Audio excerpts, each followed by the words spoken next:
Welcome to the second tutorial. In this tutorial we're going to create a toy train. We're going to do a lot of work in the perspective view. You can draw in perspective view, you can model in perspective view. It's very handy for getting a final view of what's happening, but as we come to line things up and do certain other things, we're certainly going to have to use the other views.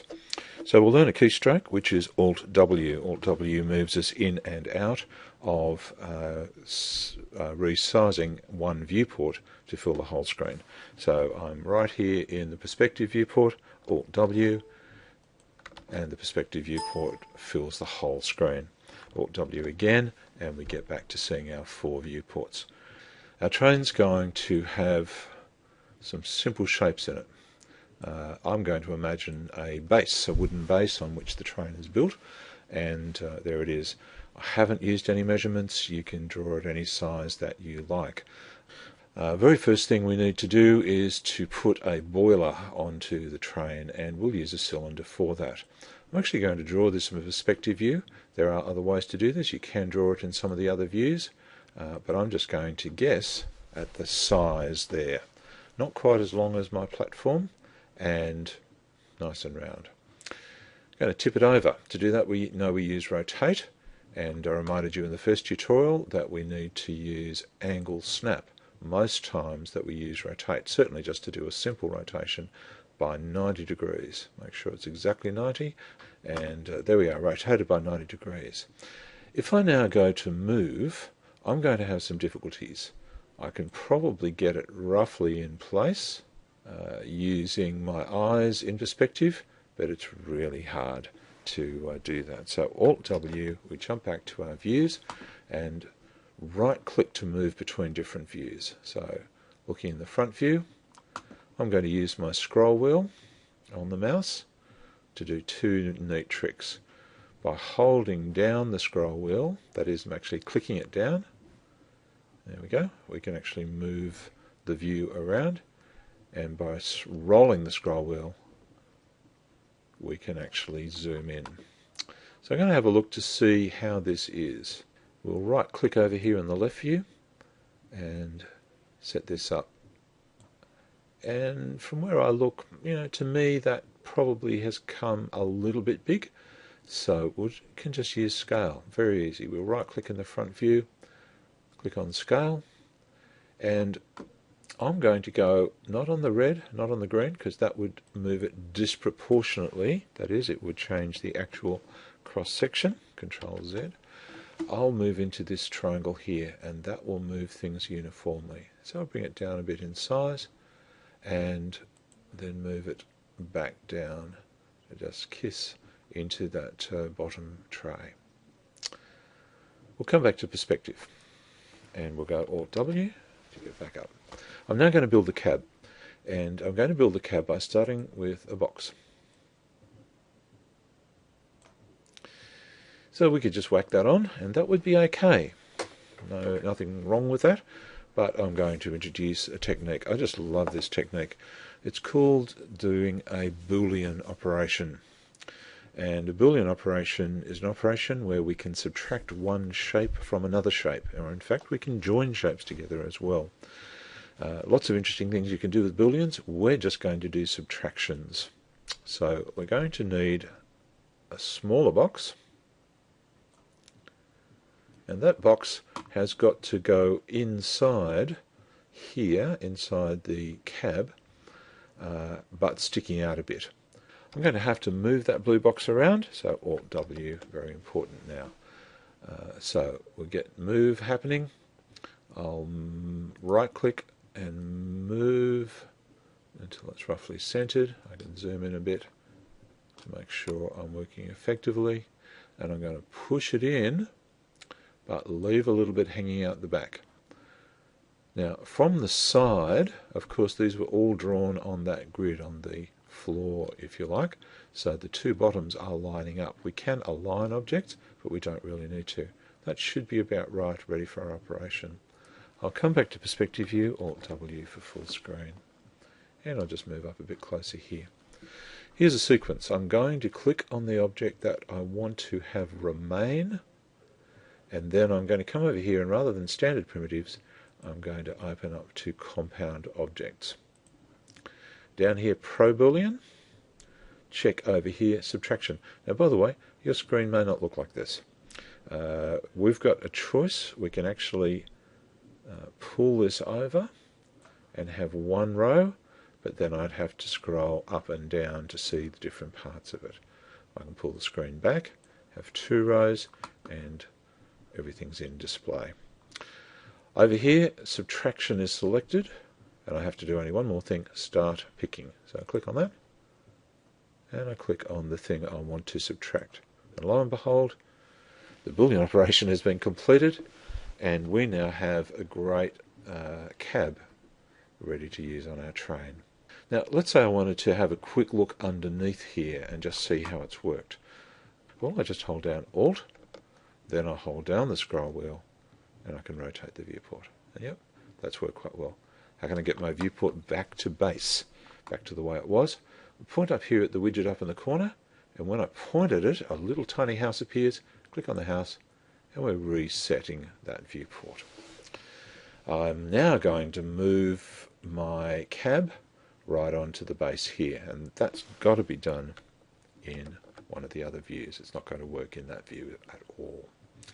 So I'll choose the top view to get started, and I need to move. So here we go. Move it across, we'll line it up. I rather cleverly drew it at exactly the right width, but don't forget, if yours is a bit big or a bit small, you can actually simply use scale to resize it at any time. If I look from the side view, of course, I don't want it down, I want it back up a bit now so that it's just resting on the base. I'm also going to right click on perspective and just choose the Z-axis in order to make the whole cab a little bit higher. So far so good. Now, often on a cab like this, we would have a little driver's window cut in the side here, and that's usually a semicircle. How can I cut out, what could I use to cut a semicircle out of the cab? Well, I guess the answer is we'll get away from compound objects, come back to standard primitives. I said we'd be using some of these, and we'll get another cylinder. One neat way to do this cylinder now is to draw it in a side view. In fact, draw it where I want it. So how about I draw my cylinder right in place? Now it has no depth. How can I get depth? Well, if I just move my cursor across the screen, up or down, then I can get depth. You're not going to leave this around. It's just a tool we're going to use for cutting a hole. So we'll pull it out nice and wide, and then in the front view, we'll just right click to drop the actual cylinder drawing tool. We'll grab move, and we're just pulling back until it's sticking out on both sides. Check on the side, looks pretty good to me. Now remember the sequence. We'll come back to perspective. I'm going to click on the thing that I want left. I'm going to change to compound, pro boolean, check that we're subtracting, start picking, and click on the cylinder. And we've done our cutout. How's it look? Well, I know I can use my Alt plus the scroll wheel held down, and that looks pretty good to me. I need a little smokestack, just a single cylinder, and I need some wheels. And around about now, I'd like you to start thinking ahead. We'll go back to standard primitives. What will I use for wheels? Well, obviously cylinders. And what's the best way to draw them? Draw them right in place.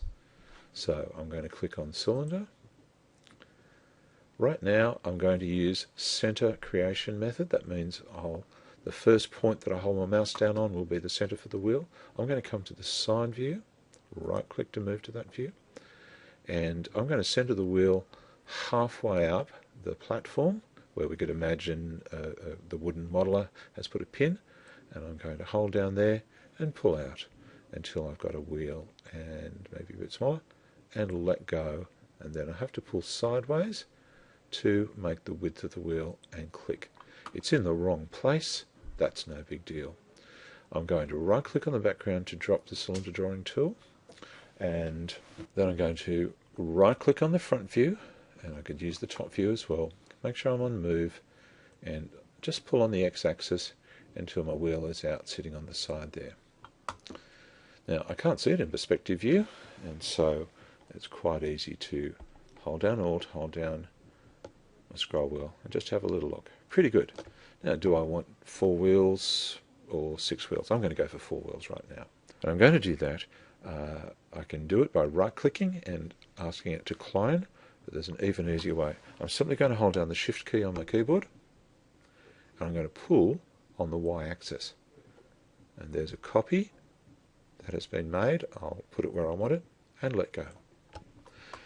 I'm going to be asked a question. Now, in this tutorial, I'm not going to explain what all these are about, but just let me say now we do want an instance, and we'll go OK.